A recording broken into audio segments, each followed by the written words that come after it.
Chevrolet. Turn right at the Texaco, then anywhere we want to go. I know I'm gonna get there next to you. Hi, and welcome back to Roam Away From Home. I'm Taylor, and today you might notice we're shooting in a slightly different environment. We're actually inside our RV because this is my home office.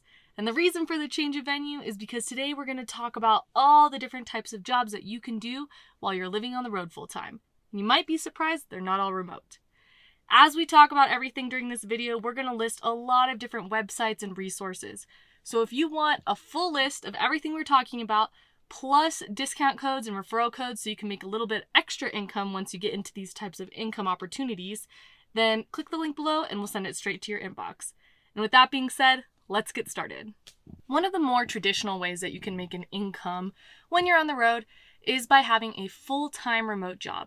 So these are jobs that you might already have one, especially throughout the pandemic, but they're going to be salaried or at least 40 hours a week jobs that you do fully remotely.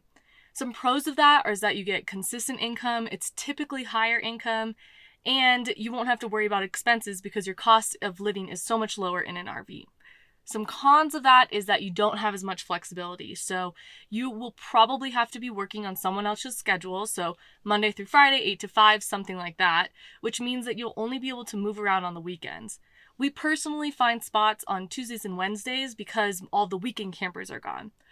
This being said, it just means that you'll have to consider that it might be more challenging to boondock or to find spots at campgrounds and RV parks if you're only moving on the weekends. So you might have more planning ahead of you. You'll also have to have very consistent Wi-Fi, which means you won't be able to go to certain locations during the weekdays. This is a great option if you need to make a higher income or if you have a family to support while you're on the road. It's also a really good option if you want to pay off a lot of debt. You want to decrease your cost of living by going to RV life, but you keep your salary the same. Our favorite places to find this type of job are LinkedIn, FlexJobs, and WeWorkRemotely.com. So LinkedIn now has a new filter where you can just select remote and it'll show you all the remote jobs. All of these sites are very good. FlexJobs.com and We Work Remotely are fully remote positions, and so it's a great option if you're only looking for remote jobs. You can also find the job now while you're in a house, and then that's an easy transition to RV life. The next type of job that we're going to talk about is contract remote positions. So unlike full-time positions, these positions are typically 3 to 6 month contracts, and you're working possibly full-time, possibly part-time for a company. They usually will hire you for a project. Let's say they're releasing a new app, and so they need a lot of developers to help code the programming for the app, and so they're hiring a big group of people, but they won't need them once the app is launched. These contract positions are a great opportunity if you want some variety in your job. You can do these, and I'm only talking about remote contract jobs right now. We'll go into some more on-site contract jobs, but these are really a good option if you're starting RV life and you're not sure what kind of career path you want to go down once you're actually on the road. It's a good way to test out working remotely, but while also being on the road. Our favorite places for finding contract remote positions, both full-time and part-time, are FlexJobs, again, LinkedIn again, and directly to the company website. So look for companies that you want to work for and apply directly on their websites, as well as working with a recruiter. So I've worked with a recruiter many times, and they usually always have contract positions open. A lot of people who live in a house maybe don't want these contract jobs because they want the security of being able to pay rent, being able to pay mortgage, and all of that kind of stuff. So these contract positions, they could turn into long-term solutions. Mike was actually hired on a contract position that ended up being long-term full-time. So it's a good opportunity to kind of get into the remote income fields, but maybe not have a permanent forever kind of solution. Some pros of contract work is more versatility. You get to kind of try different jobs, different companies until you find one you like. It offers some flexibility with the remote job. If you do part-time contract, then you have a lot more flexibility. And some cons are these typically do not include benefits. So keep that in mind. You can purchase benefits on your own, but typically contract positions do not include benefits. It also means that you are usually going to be taking out money on your own for taxes. A lot of these contract positions are 1099, which means you're responsible for paying taxes. Again, if you're doing full-time contract, you also have the con of not having as much flexibility as if you were doing part-time. Now we're going to talk about part-time remote jobs. These are super awesome because you get really high flexibility, but consistent pay. So part-time remote jobs are typically 15 to 30 hours a week. A big con is that they usually don't include benefits. But when you're working part-time, it can either be, let's say, 3 days a week or 4 days a week, or maybe even 4 hours, 5 days a week. It totally depends on the schedule of the employer. What's really good about part-time remote jobs is you still get consistent income, so you still are going to be getting that paycheck to pay for your expenses, but you also have the flexibility of either trying out different types of jobs, looking at different kinds of income streams, or traveling more. So if you just have a part-time remote job, a lot of those will pay for your expenses of RV life if you are willing to boondock and stay on public lands and kind of cut your costs. When you do that, you also have more flexibility in kind of finding your passions and what you want to do in life. Part-time remote jobs are very common for smaller businesses. So they don't need someone full-time, but they do need someone to either do administrative work or maybe even writing. They just don't need you all the time. Our favorite place to look for part-time remote jobs is basically the same as full-time remote jobs. It's flexjobs.com, weworkremotely.com, and directly to their website. So a lot of these smaller companies might only post on their website for the part-time positions because it does cost to actually do a job posting.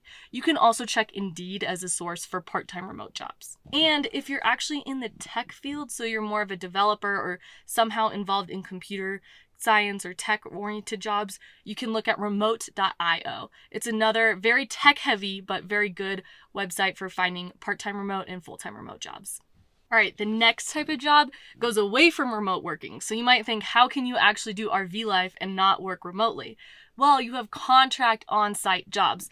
So these are jobs where you're either working for the season or maybe even travel nursing. If you haven't heard of travel nursing, it's where nurses go to different hospitals for a period of time. Typically, like a contract could be anywhere from 3 to 12 months. They work at that hospital, typically make higher pay, and you can do RV life that way. So you actually, instead of renting a different place for 3 months at a time, you take your RV to these different cities.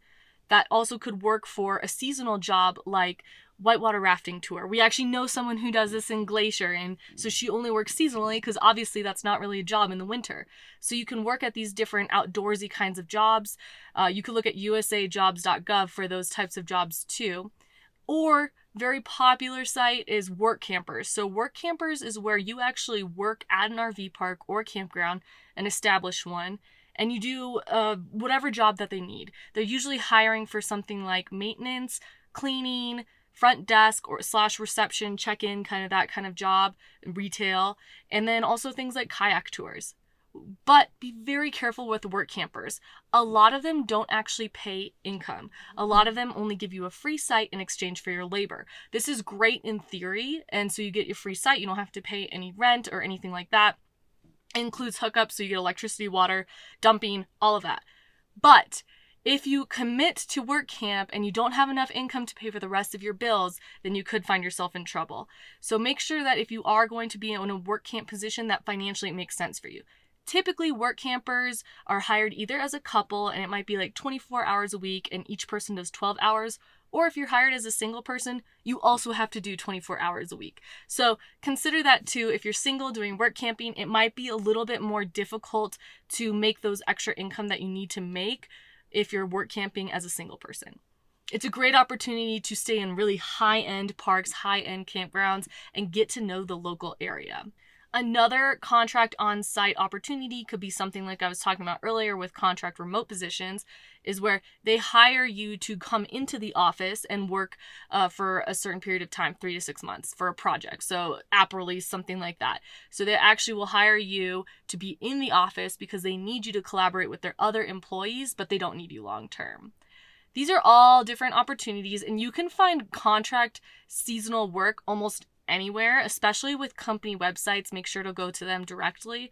But again, FlexJobs has some opportunities where it's partially remote, partially in office. So you can find a few of those. But our favorite place for finding these contract seasonal jobs is joining a lot of local groups, maybe areas that you want to go to. For travel nursing, you have your own type of website and platforms that you would look for travel nursing specifically, but each one is a little bit different. So looking at the campsites directly, especially if you have a campsite or an area that you really, really want to be in, go to that campground or go to all the campgrounds in that area, state parks websites, all of that. especially state parks websites, workcamper.com. We'll link to a bunch of these in that PDF if you want to download it. It's a great opportunity if you want to be physically active during the day and you want to be on site and you want to be working in a field that you're very passionate about. All right. This is probably our favorite type of job, is freelance remote jobs. So without freelance work, we would not have been able to start RV life when we did. For freelance opportunities, it's a little bit different than a contract and employee. You are your own business basically, and you're working temporarily on a project base or hourly base or flat fee base for a client. So it's a little bit of a different dynamic than when you're working contract job for an employer. Common examples of freelance is writing. That's what I do, legal writing. You can do graphic design, website design, anything that is can be encompassed in a project and it's a very specific need and skill set is great for freelance work. Some popular sites for freelance work include Fiverr.com, Upwork.com, and peopleperhour.com. There are also apps, so you can look at the apps too. What's really, really critical about freelance work is actually creating your own website and portfolio. So if you're thinking about doing freelance work, get your own website now. We'll actually link to Bluehost also in that PDF, or we'll just link it below because it's a good thing to start your own website. We use Bluehost as our host for our website and freelance website. It's the least expensive, so if all you're using your website for is a portfolio, it's the perfect option. So I'll link that below again. And once you do that, then you can reach out to people. It's also really nice to have a official website URL when you are displaying your portfolio on all the different freelance sites. Pro of freelance is ultimate flexibility. You can go off grid, you can travel during the weekdays, all of that. The biggest con is going to be that income fluctuates, so you're not always going to have that consistent income. I've had clients who no longer have a budget for my services, and so I all of a sudden don't get it. I have clients where I'm working 1 month, I'm doing 7 articles for them. The next month or 2, they don't need any because they kind of front loaded it. So you kind of have to plan for that. It's good to do freelance plus an additional source of income when you're just starting out. The next type of job is actually really exciting and growing in popularity. It's gig work. So this is more popular among van lifers than it is among RV lifers, just because a van is more portable. But gig work is essentially you're working for someone for a day or as needed, and it's any type of job. No skill required except for transportation, but no actual skills are required to do gig work, at least for the most basic type of gig work. And some examples of that include DoorDash, Uber Eats, Grubhub, so delivery. So you just sign on to the app and then you just deliver food whenever someone needs it and orders it. Some other great examples are Wanalo and GigSmart for different types of gig work. So you can actually use these apps to, let's say you're going to work in a warehouse for a day, make $100 that day. You're going to potentially work in hospitality and do cleaning services, so maid services. It totally depends. Gig work can be anything. What's great about this is, again, ultimate flexibility. Truly, you choose when you want to work and how long you want to work. You know ahead of time, if you're using those GigSmart and Wanalo apps, you know ahead of time how long the shift is. You just sign up for a shift and show up. If you're doing DoorDash, Uber Eats, Lyft even, if you have a Toad that you can actually drive people around in, you can do all those just however long you want to every day. So I was a Lyft driver before we started RV life, and I can tell you I made great income on Lyft. It was actually part of the savings that allowed us to start RV life. I don't do it anymore because our 1986 RV is not very conducive for these types of delivery services, but we still have gig work opportunities that we'll take advantage of when we just want a couple extra $100, It's a great way to get income. The biggest negative of it is that it's not available everywhere if you're doing these in-person jobs. So there's plenty of small towns or out in the middle of the forest where you're not going to be getting any gig work. These are more popular in cities. So maybe you plan some trips around some metropolitan areas so that you're able to pick up some of this gig work as you're going on. A lot of people that do this gig work, for example, they have a fifth wheel and then they use their truck to actually do the gigs. We are not like that. We definitely are not using our 86 RV, Class C RV, to go around driving around cities. So in our case, we would pick gig work that is more stationary. So we'll drive to the business using Wanalo. We'll drive to the business. We'll park there. I can work remotely while Mike does a shift, or vice versa. The last type of income stream is one that is definitely the highest risk, but can also be the highest reward. Being an entrepreneur. One of the easiest ways to become an entrepreneur is to start listing your home as a short-term rental. So we use Airbnb primarily, and we'll link to Airbnb if you're interested in being a host. We have other content on that, other videos, blogs, and stuff, so you can check those out too. But without Airbnb and freelance income, we absolutely would not be able to afford life on the road. It's a great source of income, and it's very passive for us. You can also become an entrepreneur by starting your own website. Basically, the key to being an entrepreneur is that there's a problem and you are the solution. So your business is the solution for others. So some ways that we make income with our own business include working with brands and promoting brands that we really, really like, affiliate marketing, and as well as our RV Jumpstart course where we help other people start full-time life on the road. So an entrepreneur can be anything. You can be an entrepreneur and freelance. Those are very, very similar. I would say the difference between Roam Away from Home, which is our main business, and our freelance business, which is Creative Copy Solutions, is that with the freelance business, it's more one-off income. With our actual business, it's more steady income. So that's kind of how you can look at the difference. They're both very similar. If you're comfortable with freelance work, you should also just become your own boss in another way. Again, they overlap, so freelancers are typically entrepreneurs too, because you're marketing yourself, you're getting yourself out there.